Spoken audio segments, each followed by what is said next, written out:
A entrevista do José Boto ontem deu o que falar nas redes sociais, que simplesmente ele foi um pouco estranho nas suas abordagens, não prometeu muita coisa, não falou de contratações. E o Neto, sim, o Neto falou sobre essa nova gestão do BAP com o Flamengo, questionando muitas coisas que têm acontecido. Eu quero saber se você concorda com o que o Neto disse ou simplesmente ele está completamente errado e essa nova gestão promete, porque não há contratações, ninguém a vir. Basicamente ontem foi uma entrevista que foi perca de tempo porque o José Boto não respondeu lá muita coisa. Quero saber se gostaste dessa entrevista e me diz se o Neto tem razão em fazer essas questões para o público flamenguista. Se liga só nisso. Teria o objetivo de prejudicar a sua candidatura.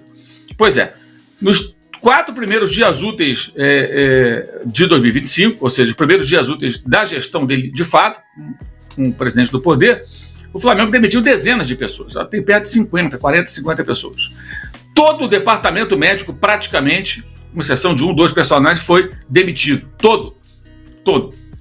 O novo diretor-geral, que substitui o antigo CEO, que era o Belotti, é o Paulo Dutra. Esse executivo ele trabalhou lá, fez um trabalho importante na reestruturação financeira do Flamengo, muito mais importante do que o do ex-presidente, que muitas vezes é citado por desinformação das pessoas.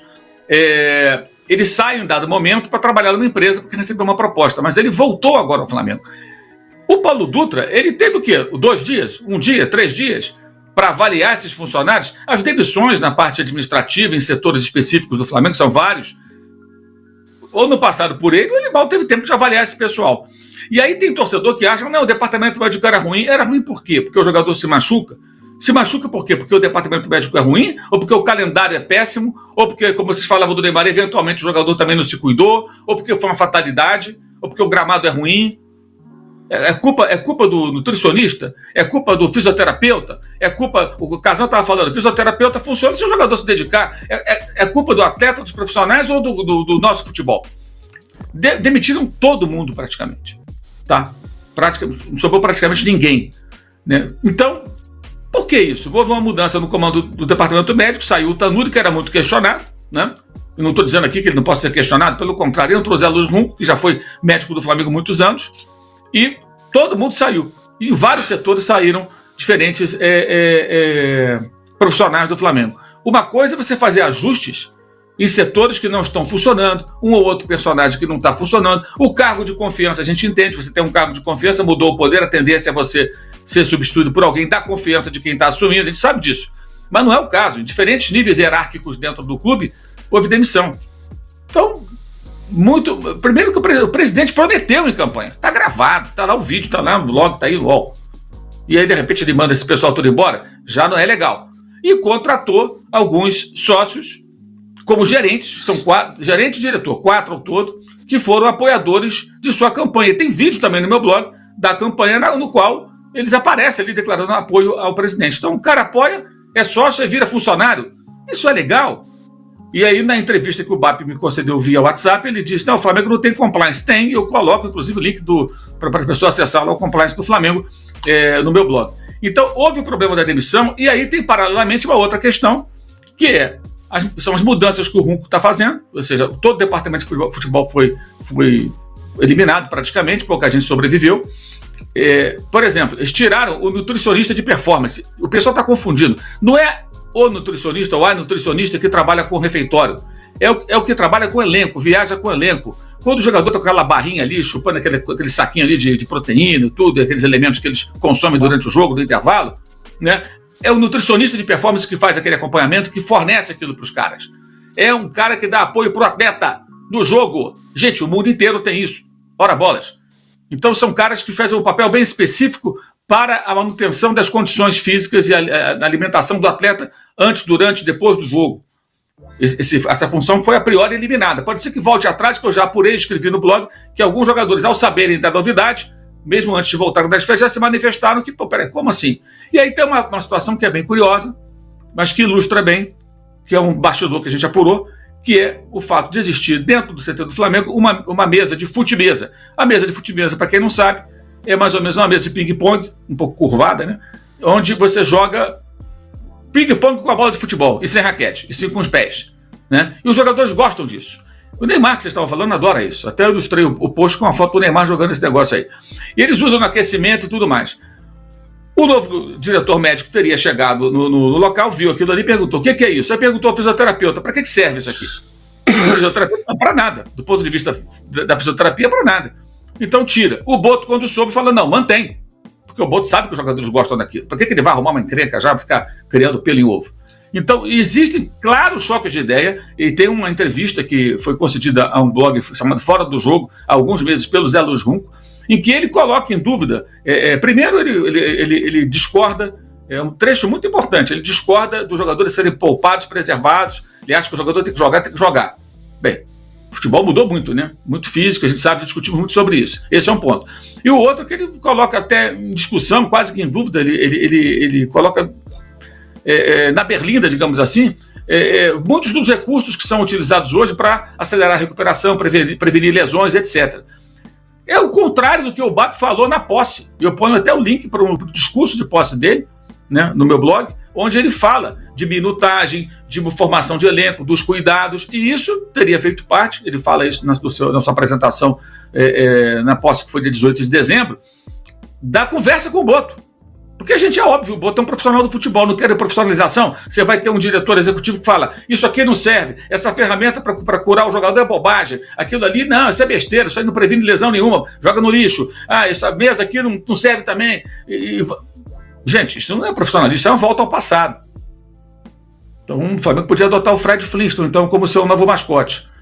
Então é uma coisa assim, confusa, um choque de ideias muito claro. E os jogadores que se representam hoje vão encontrar um outro ambiente, uma outra situação, por conta de mudanças bruscas e, me parece, muito exageradas. Porque não é possível, Tirone, que o Flamengo tenha saído de 400 e poucos milhões de faturamento para 1.300 nas duas gestões do Landim, que tem um monte de coisa que a gente pode questionar o Landim, mas várias, e já o fizemos. Mas você sai de 400 e poucos milhões para 1.300 e só tem competente no ambiente de trabalho? Não é possível. Como se avalia os profissionais do clube em tão poucos dias? E o próprio BAP fala que alguns foram até demitidos porque apoiaram a candidatura do Landim. Mas se o cara for um bom funcionário, qual é o problema? Ele não pode continuar? Tudo bem, você apoiou outro cara, mas faz seu trabalho aí e acabou. Tu é pago para isso. Mano, você tá assistindo até aqui, agora vai ver o desabafo do Neto e, por favor, se inscreve no canal. Muita gente vê os vídeos e não se inscreve, me ajuda a chegar aos 15 mil inscritos o mais rápido possível. Se inscreve. Africano Flamenguista, vem muito conteúdo aí pra vocês. Se liguem só nisso. Cara, há muito tempo que eu não vejo uma entrevista tão legal como a do presidente do Flamengo. Olha o que a gestão anterior fez com o Flamengo. Gastar esse dinheiro todo só contratando. E vocês flamenguistas, nossa, que legal, que maravilhoso. É mesmo. Agora não tem dinheiro para contratar. Um Flamengo que revelou Andrade, Adílio, Zico. Fora os outros maravilhosos jogadores do Flamengo. Aí o que fizeram? Hoje tá sem dinheiro para contratar. Nossa, e aí? Ninguém vai falar nada. Parabéns ao presidente do Flamengo de ter essa visão. E é assim que tem que ser. Porque o Flamengo é um dos maiores times do mundo, a verdade é essa. Dando notícia não só porque o Flamengo do BAP vem aí virando notícia não só por não contratar, porque o Flamengo do BAP não está contratando. Vale a gente deixar claro que você dizia isso no programa, que a política do BAP ia ser para enxugar os gastos do Flamengo. Eu já li notícias aí que o Flamengo também está com dívidas milionárias, né? O Flamengo, que era o super poderoso financeiramente, parece cheio de dívidas, né? Dívidas milionárias aí no clube. E aí, Mauro, o BAP gastando pouco. Agora surge o jogador que estava lá no Azerbaijão. Mas ele está se destacando, interessava ao Sevilha. Só que o que eu vi, né? Eu fui estudar a carreira do Juninho, né?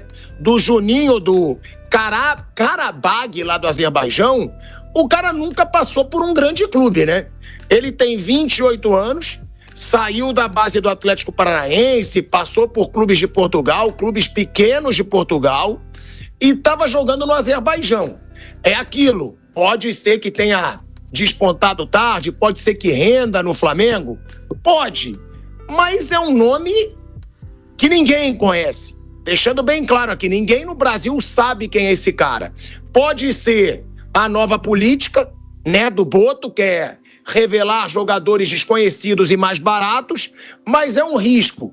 E também tá demitindo pra caramba no Flamengo o BAP, né, Mauro? O cara chegou, eu já dizia desde o começo aqui, que ele sempre falou que ele não estava preocupado em fazer amizade, que ele queria fazer do Flamengo uma potência, mas já chegou de uma forma bem polêmica, né? Demitindo o departamento médico, demitindo o pessoal na comunicação, e ele disse na campanha que não demitiria, você até falou isso lá no seu canal, nas suas redes.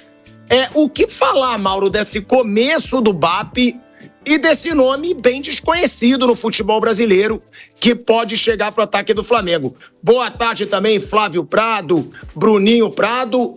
É um Flamengo com uma nova política, Mauro, que se der certo, todo mundo vai elogiar. Mas se der errado, o BAP sabe que ele vai ser criticado também, né, Mauro? Boa tarde, isso é de praxe, né? Mas, bem, ano passado a gente ficou aqui ouvindo e fazendo elogios ao scout do Botafogo, porque achou o Igor Jesus.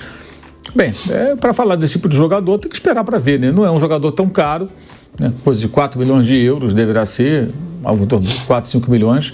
Não dá para comparar, por exemplo, com o custo do Alcaraz, que custou quase 4 vezes isso.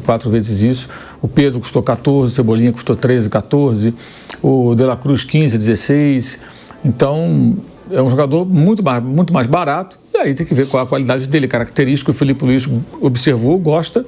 Eu não conheço o jogador, não vou analisar o atleta por lances que vi no YouTube, não dá. Tem que ver em ação, alguns jogos.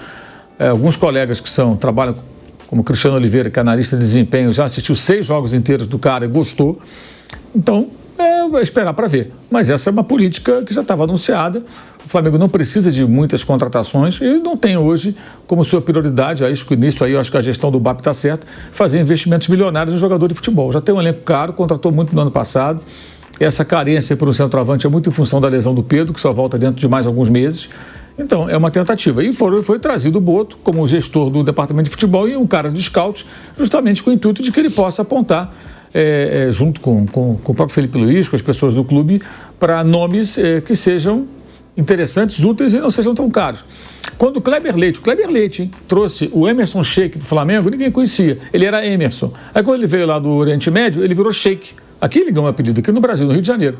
Aí virou Emerson Sheik. Foi bem no Flamengo, voltou para lá, voltou para cá, fez o gol do título do Fluminense, campeão brasileiro de 2010, fez gol de título Libertadores do Corinthians, e fez história aqui no Brasil, já chegou com mais de 30 anos, o Emerson, que era um ótimo jogador. O Juninho tem 28, às vezes acontece, jogadores erráticos. No passado, se a gente voltar lá atrás, muito lá atrás, o Lico, titular absoluto do time campeão do mundo em 81, chegou ao Flamengo com 30 e poucos anos, acho que 33, vindo do Joinville. Um excelente jogador, o cara ficou lá no Joinville, nenhum time grande do Brasil foi lá buscar. E aí ele surgiu no Flamengo e rapidamente virou o titular. Então essas coisas acontecem. O que vai acontecer a gente não sabe. Fazer qualquer avaliação ou julgamento precoce, acho que é errado. E com relação à parte financeira, o Flamengo tem muitos jogadores que tem que pagar, tem dinheiro também para receber, não acho que a parte financeira seja preocupante, pelo contrário.